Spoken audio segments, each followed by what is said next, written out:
When I held the bat, it wasn't wood in my hands. It was every dream I ever whispered to the sky of my youth. And when the ball came flying, I did not strike it. I sent my courage running across the field of fate. Some victories are scored on the pitch, but the greatest ones are scored inside the heart.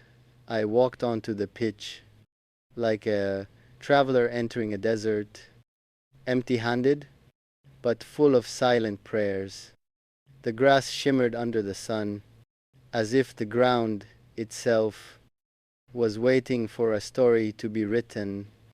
By my footsteps, I held the bat the way a poet holds his pen, not to strike, but to express the fire burning quietly in his chest. And when the bowler ran toward me, time slowed. I could hear nothing except the echo of my own heartbeat, calling out to destiny. The first ball came like a test, too fast, too fierce, like life itself. But I met it with courage sharpened by every disappointment I had ever survived. A boundary wasn't just a score, it was my confession to the world that I am still fighting, still dreaming, still refusing to be defeated by the storms inside me. With every run, I felt the weight of the past falling behind me like dust blown from a saddle. Cricket isn't a game, it's a mirror. It shows you who you really are. Your patience, your fear, your hunger, your heart. And in the final overs, when sweat, hope, and silence all become one, you discover a truth. Some wins are written on the scoreboard, but the greatest ones are written inside the soul. I didn't just play a match today. I found myself again. There is a moment in cricket that no commentator speaks of. A moment too soft for the crowd and too sacred for the noise. The silence between overs.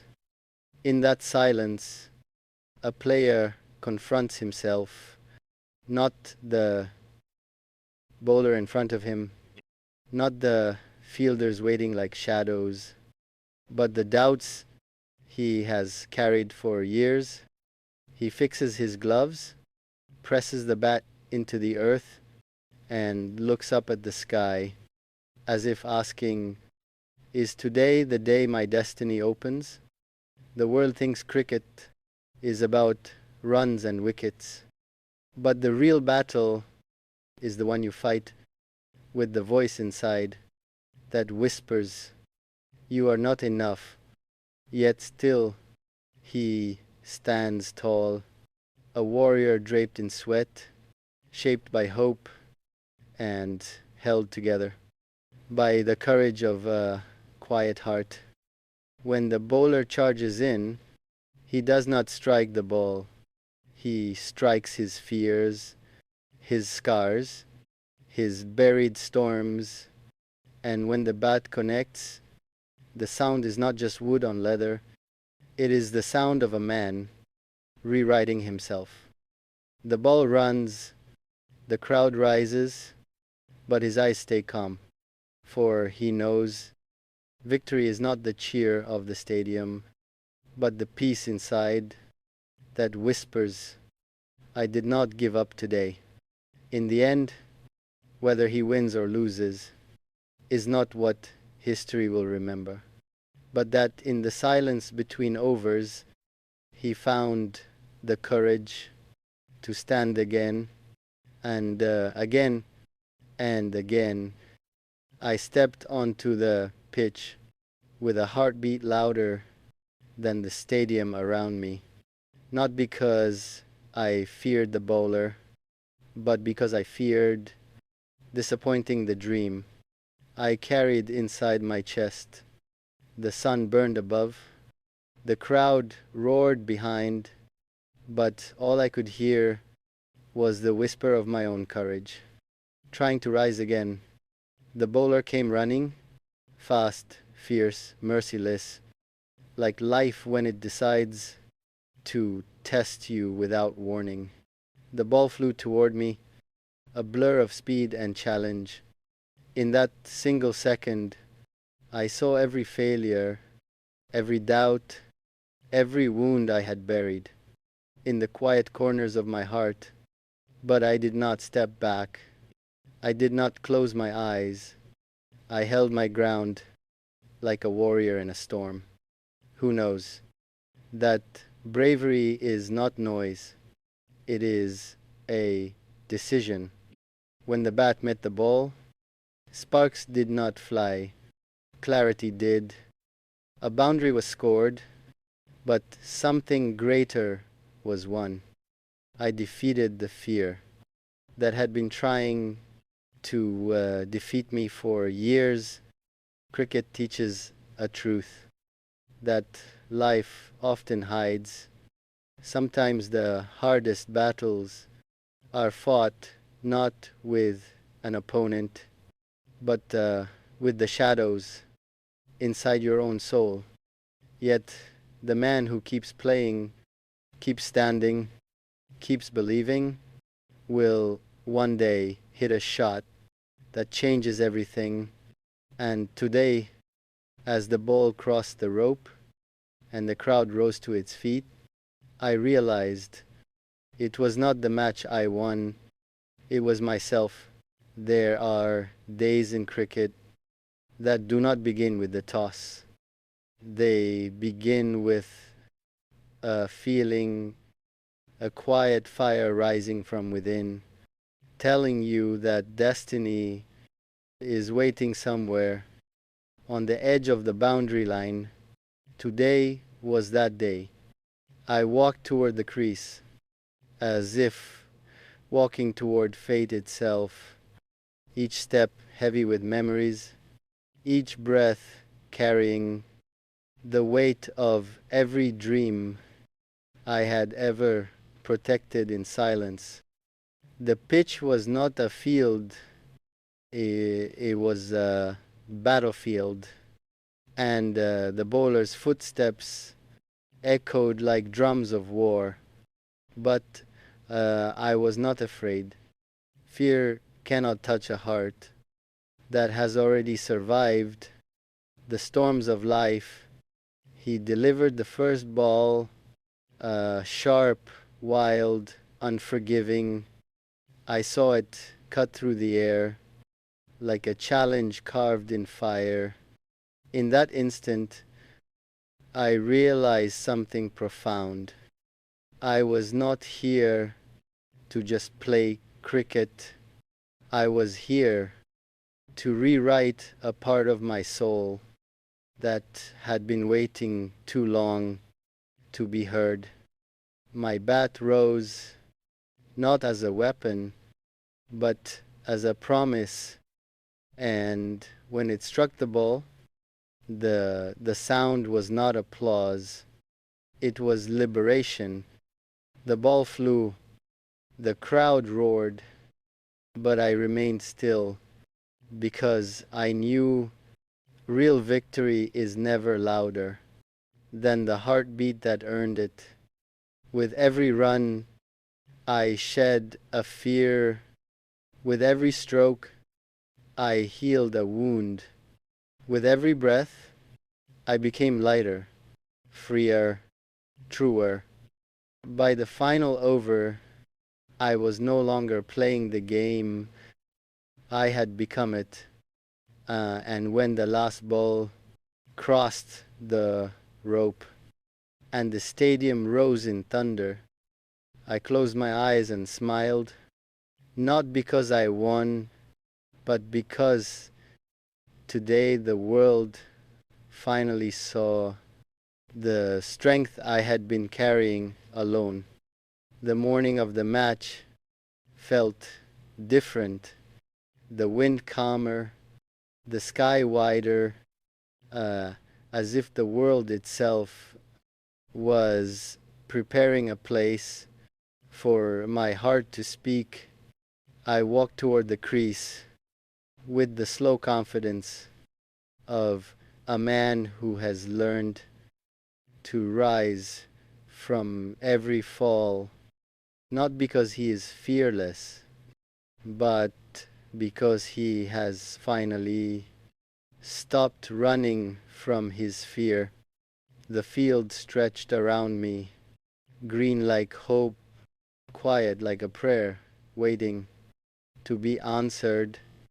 I pressed the bat to the ground, a silent salute to every night I spent dreaming when no one believed, not even myself.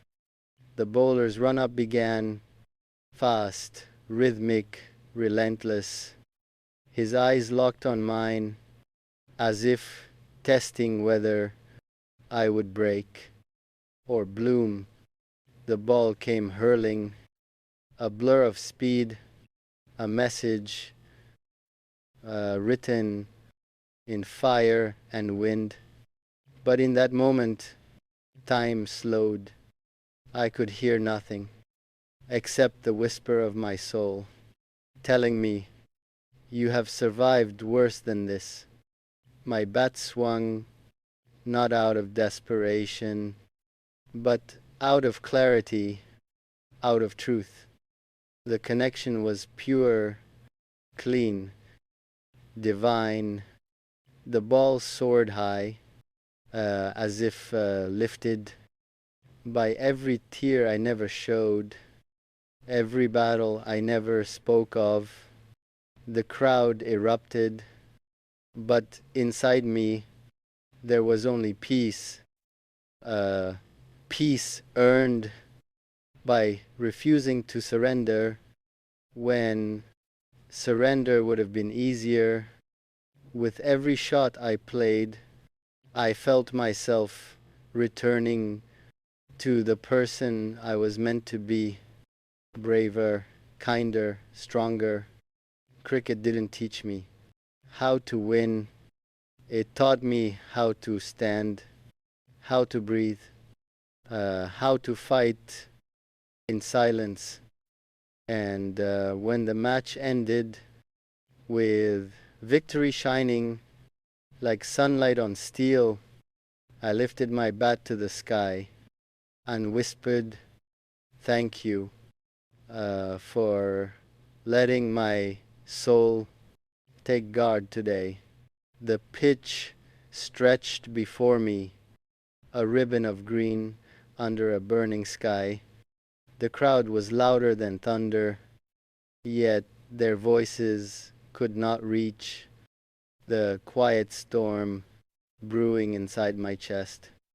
I placed my gloves, touched the bat, and felt the weight of every year I had spent chasing a dream that sometimes felt too heavy to hold. Cricket is more than a game. It is a mirror, and today I was forced to confront the reflection I had hidden from the world. The bowler ran in, his eyes locked on mine, and in that instant I understood the essence of fear. Not the fear of being struck, but the fear of failing when everything you are is on the line. The first ball came, cutting through the air like a blade of destiny. I met it with trembling hands, yet unyielding will. The bat met leather, and the sound was not applause. It was a declaration. I am here, I will stand, I will rise. Each run was a confession, each boundary a prayer, every stroke whispered to the heavens. I have not forgotten myself, nor the battles that brought me here. The fielders moved like shadows, but I saw only light, light in every chance. light in every challenge, light in the heartbeat that refused to break. The last over arrived, and with it, the culmination of hope, fear, and courage. Sweat and determination mixed like rivers merging into the sea, and I understood that true victory is not measured by trophies or the roar of the crowd, but by the silence of the soul that knows it did not yield.